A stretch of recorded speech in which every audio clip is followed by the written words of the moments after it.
안녕하세요. 오늘의 토론 시작하겠습니다. 보내주신 기사들을 쭉 훑어보니까요. 머릿속에서 딱 하나의 키워드가 떠나질 않더라고요. 바로 평행이론입니다. 아, 평행 이론이요? 네. 30년 전에 한 전직 대통령이 법정에서 사형을 구형받았는데 2026년 오늘 또 다른 전직 대통령이 정확히 같은 죄목으로 사형을 구형받는 일이 벌어졌습니다. 그렇죠. 정말 역사가 반복되는 것 같아서 좀 소름이 돋기도 하죠. 맞아요. 마치 미리 짜놓은 각본처럼요. 오늘 저희는 보내주신 자료들을 바탕으로 이 30년의 시간을 뛰어넘어서 대한민국을 뒤흔들고 있는 이 사건의 안과 밖을 한번 속속들이 파헤쳐보겠습니다. 법정에서는 무슨 일이 있었는지, 그리고 또 법정 밖에서는 어떤 전쟁이 벌어지고 있는지 지금부터 시작하죠. 자, 그럼 먼저 모든 사건의 시작점, 지난 1월 13일 서울중앙지방법원으로 가보죠. 기사들마다 그날 분위기를 정말 생생하게 묘사해놨더라고요. 네, 네. 내란 특검이 윤석열 전 대통령에게 사형을 구형하는 그 순간, 법정 공기가 정말 얼어붙었을 것 같아요. 그렇죠. 아무래도 사형이라는 단어가 가진 무게가 엄청나니까요. 더구나 그 대상이 불과 몇 년 전까지 나라를 이끌었던 대통령이라면 뭐 그 충격은 말할 것도 없겠죠. 네. 특검이 밝힌 구형 이유를 보면 이 사건의 핵심이 딱 보입니다. 이게 단순히 개인의 비리나 뭐 권력남용 이런 차원이 아니에요. 아, 그런 게 아니군요. 네. 비상계엄을 통해서 국회나 선거관리위원회 같은 헌법기관의 기능을 마비시키려 했다. 또 언론사의 송출을 중단시키려 했다. 이런 내용이거든요. 와, 이건 비유하자면 우리 몸의 뇌와 심장을 그냥 멈추게 해서 식물인간으로 만들려고 했다. 이거랑 마찬가지인 거예요. 민주주의라는 시스템 자체를 그냥 파괴하려고 했다는 겁니다. 민주주의 시스템 자체를 파괴하려 했다. 그렇게 들으니까 정말 섬뜩한데요. 사실 내란 우두머리라는 죄명이 법률 용어라 좀 어렵게 느껴졌는데 방금 비유를 들으니까 확 와닿네요. 네, 국가라는 이 유기체 핵심 기능을 마비시키려고 한 그 주동자라는 뜻이군요. 정확합니다. 그래서 이 죄는 법이 정한 형벌의 종류부터가 달라요. 어떻게 다른가요? 보통 범죄는 뭐 벌금형부터 시작해서 여러 선택지가 있잖아요. 네, 있죠. 그런데 내란 수괴죄는 선택지가 딱 3개뿐입니다. 사형, 무기징역, 무기금고. 아, 정말요? 네. 시작점부터가 국가의 존립을 위협하는 가장 심각한 범죄라는 걸 전제로 하고 있는 거죠. 그러니까 봐줄 여지 자체가 없는 중범죄인 셈입니다. 와, 그 무시무시한 사형이라는 단어가 법정에 딱 울려 퍼졌을 때 당사자인 윤 전 대통령의 반응이 저는 가장 궁금했어요. 저도요. 보내주신 기사 한 구절이 계속 기억에 남는데 옅은 미소를 보였다고 하더군요. 그리고는 방청석을 한번 쓱 훑어봤다고요. 맞아요. 그 대목. 이걸 어떻게 해석해야 할까요? 뭐 초연함의 표현일까요? 아니면 다른 의도가 있는 걸까요? 그 옅은 미소라는 디테일이 정말 중요합니다. 사실 법정에서의 태도는 종종 그 자체로 굉장히 강력한 메시지를 담고 있거든요. 어떤 메시지죠? 그게 나는 당신들이 만든 법의 심판을 인정하지 않는다. 이런 식의 정치적 저항의 표현일 수도 있고요. 아, 아니면 방청석에 앉은 지지자들을 향해서 나는 흔들리지 않으니 당신들도 동요하지 말라. 이런 무언의 신호일 수도 있죠. 어떻게 보셨어요? 저는 후자에 좀 더 가깝게 봤습니다. 특히 미소를 지은 직후에 방청석을 훑어봤다는 그 대목에서요. 아, 그렇군요. 네, 마치 잘 짜인 연극의 주인공처럼 자신은 이 무대, 즉 법정 위에 있지만 진짜 관객인 지지자들은 저기 있다는 걸 의식하고 있다는 느낌을 아주 강하게 받았어요. 아하. 그 순간 법정은 이미 단순한 사법 공간이 아니라 하나의 정치적 무대가 되어버린 거죠. 바로 그 지점입니다. 그리고 그 무대의 다른 쪽에서는 아주 격렬한 반응이 터져나왔죠. 네, 기사에 따르면 미친 X, 개 X 같은 거친 욕설이 막 난무했고 맞아요. 재판장이 거듭 정숙을 요청해야 할 정도였다고 하잖아요. 한쪽에서는 초연한 미소를 짓고 다른 한쪽에서는 원색적인 분노를 터뜨리고 정말 극과 극이네요. 네, 이 극단적인 대비 자체가 현재 우리 사회의 분열을 상징적으로 보여주는 장면이 아닐까? 뭐 그런 생각도 듭니다. 한 공간 안에서 서로 전혀 다른 현실을 보고 있는 거죠. 와, 하나의 법정 두 개의 현실. 정말 그러네요. 그런데 이 사건을 더 흥미롭게 만드는 지점이 바로 보내주신 자료들에서 공통적으로 지적하는 30년 만의 데자뷰입니다. 네, 바로 그 부분이죠. 1996년 전두환 전 대통령 재판. 그때도 죄목은 내란 수괴죄였고 구형량을 사형이었습니다. 어떻게 이렇게 역사가 반복될 수 있을까요? 이 평행이론이 정말 소름 돋는 지점은요. 30년이라는 이 긴 시간의 간격을 두고 우리 사회가 국가란 무엇인가, 그리고 누가 그 질서를 파괴하는가라는 똑같은 질문에 다시 직면했다는 겁니다. 아, 1996년의 질문은 명확했어요. 군대라는 물리적 폭력으로 헌법을 중단시킨 행위를 어떻게 단죄할 것인가. 이건 눈에 보이는 힘에 대한 심판이었죠. 그렇죠.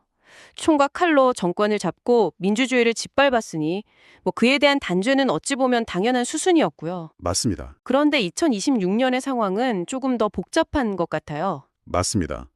2026년의 내란 혐의는 군대가 아니라 비상계엄이라는 시스템을 이용해 헌법기관을 마비시키려 했다는 거잖아요. 네. 즉, 물리적인 힘이 아니라 합법적으로 보이는 절차와 제도를 통해 민주주의를 내부에서부터 무너뜨리려고 했다. 이런 혐의인 거죠. 아, 방법이 다르군요. 그렇죠. 만약 1996년의 적이 군부 쿠데타라는 외부의 바이러스였다면 2026년의 적은 시스템을 악용하는 자가 면역 질환에 가깝다고 볼 수 있습니다. 와, 자가 면역 질환이요? 네. 그래서 더 교묘하고 판단하기 어려운 측면이 있는 거예요. 와, 그 비유가 정말 날카롭네요. 겉보기엔 멀쩡한데 속에서부터 시스템이 스스로를 공격하고 있었다는 거니까요. 바로 그겁니다. 결국 30년의 세월을 거치면서 국가의 질서를 위협하는 방식 자체가 훨씬 더 고도화되고 복잡해졌다고 볼 수 있겠군요. 정확합니다. 그래서 평행이론이라는 키워드를 보실 때 단순히 전직 대통령 2명이 사형 구형 받았네? 여기서 그치는 게 아니라 30년 동안 민주주의를 위협하는 방식이 어떻게 진화해왔는가? 이 질문으로 연결해서 보시면 이 사건의 역사적 의미가 훨씬 더 깊게 다가올 겁니다. 알겠습니다. 법정 안에서는 이렇게 30년의 역사를 관통하는 무거운 질문들이 오가고 있는데 당연히 법정 밖의 세상은 훨씬 더 시끄럽겠죠. 뭐 말할 것도 없죠. 특히 보내주신 자료 중에 있던 한 유튜버의 영상은 아예 다른 차원의 이야기를 하고 있더라고요. 한국사 강사 출신 유튜버 전한길 씨인데 이분은 이 사건 전체를 완전히 다른 프레임으로 보고 있었어요. 네, 저도 그 영상을 봤는데 주장이 굉장히 직설적이고 선명하죠. 요약하자면 이 모든 것은 거대한 정치 사기극이다라는 겁니다. 사기극이다. 네. 그는 진짜 내란 우두머리는 윤석열이 아니라 이재명이라고 단언하면서 특검이 아무 증거도 못 찾으니까 일반 이적죄라는 생소한 죄명까지 동원해서 억지로 기소했다고 주장합니다. 근데 가장 충격적이었던 건 사형 구형에 대한 해석이었어요. 보통 사형 구형이라고 하면 최악의 상황이라고 생각하잖아요. 그렇죠. 당연히 그렇죠. 그런데 이분은 정반대로 말하더군요. 사형 구형은 쇼다. 오히려 2월 19일 1심에서 무죄가 선고되는 대역전극을 연출하기 위한 밑밥 깔기일 뿐이다. 이 주장은 어떻게 봐야 할까요? 너무 파격적인데요? 이건 단순히 법리적인 주장을 넘어서요. 사건의 본질을 아예 뒤집어버리는 프레임 전쟁을 선포한 겁니다. 프레임 전쟁이요? 네. 법정에서 벌어지는 모든 일을 저들이 우리를 탄압하기 위해 벌이는 쇼라고 딱 규정해버리는 거죠. 아하. 이렇게 되면 지지자들 입장에서는 법정에서 어떤 증거가 나오든 어떤 판결이 나오든 믿을 필요가 없어집니다. 어차피 다 조작된 건데 뭘 이렇게 생각해버리니까요. 와, 사법 시스템 자체를 불신하게 만드는 아주 강력한 전략인 거죠. 정말 그렇네요. 법의 심판을 정치적 음모로 그냥 바꿔버리는 거군요. 특히 재판을 맡은 쥐기현 판사를 직접 거론하면서 압박하는 대목에서는 좀 놀랐습니다. 네, 그 부분. 조작된 증거인이 무죄를 선고하라고 촉구하면서 판사가 겪을 수 있는 회유와 협박 시나리오까지 아주 구체적으로 제시하더라고요. 그 부분이 바로 전한길 씨 전략의 핵심입니다. 핵심이요? 텐사 개인에게 당신은 역사의 심판대 위에 서 있다는 압박을 가하는 동시에 지지자들에게는 만약 유죄가 나온다면 그건 판사가 회유나 협박에 넘어갔기 때문이다라는 명분을 미리 만들어주는 거죠. 아, 미리 다 깔아놓는 거군요. 그렇죠. 국민 저항권을 언급하는 것도 같은 맥락입니다. 이건 사실상 우리가 원하는 판결이 나오지 않으면 법의 결과를 힘으로 뒤집겠다 이런 최후 통첩이나 다름없어요. 듣고 보니 정말 치밀하게 설계된 여론전이네요. 1심에서 유죄가 나올 경우, 무죄가 나올 경우, 심지어 2심, 3심 시나리오까지 다 짜놓았더라고요. 네, 맞아요. 내란 전담 재판부가 신설돼서 결국 이재명 부역 판사들이 사형을 선고할 거라는 주장까지 하던데 이건 사법부 전체를 적으로 규정하는 거잖아요. 그렇습니다. 여기서 우리가 주목해야 할 점은요. 이런 전략이 비단 한국에서만 나타나는 현상이 아니라는 겁니다. 아, 다른 나라에도 있나요? 그럼요.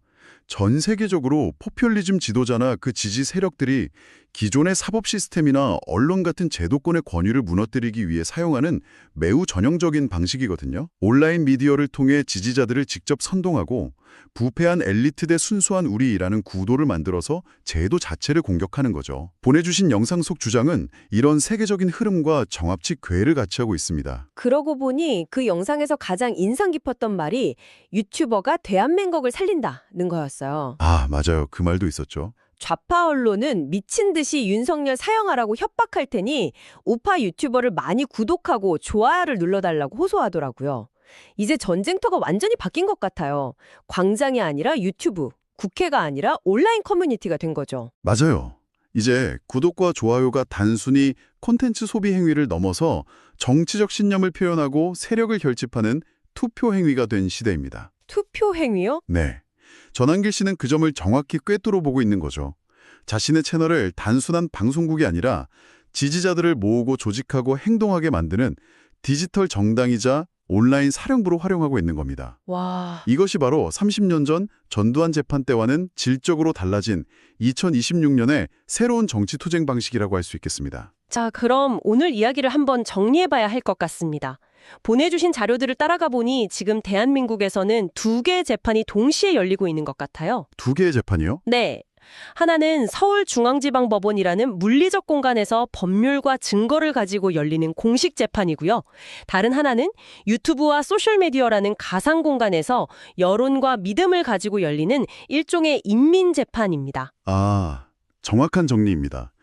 한쪽에서는 30년 만에 반복된 내란이라는 역사적 죄를 단죄해야 한다고 주장하고 다른 한쪽에서는 이 모든 것이 정치적 음모이자 사법 쿠데타라고 맞서고 있죠. 그렇죠. 이제 모든 시선은 1심 선고가 예정된 2월 19일로 향하고 있지만 어쩌면 그날의 판결문이 이 거대한 갈등의 종착역이 되지는 못할 것 같다는 생각도 드네요. 맞아요. 어느 쪽이 이기든 다른 한쪽은 그 결과를 절대 받아들이지 않을 테니까요. 국민 저항권이든 사법 정의든 각자의 명분은 이미 확고해 보입니다. 오늘 저희는 보내주신 기사와 영상들을 통해 법정과 유튜브, 이 두 개의 다른 현실을 들여다봤습니다. 하지만 어쩌면 이 이야기의 진짜 주인공은 그 둘 사이에서 무엇을 믿고 판단해야 할지 고뇌하고 있을 바로 당신일지도 모릅니다. 여기서 마지막으로 이런 질문을 던져보고 싶네요. 만약 법원의 판결과 당신이 신뢰하는 유튜버의 주장이 정반대로 나온다면 어떻게 하시겠습니까? 법이 틀렸다고 생각하시겠습니까? 아니면 내가 믿었던 사람이 틀렸다고 생각하시겠습니까? 이 질문에 대한 당신의 답 속에 어쩌면 우리 사회의 미래가 달려있는지도 모르겠습니다.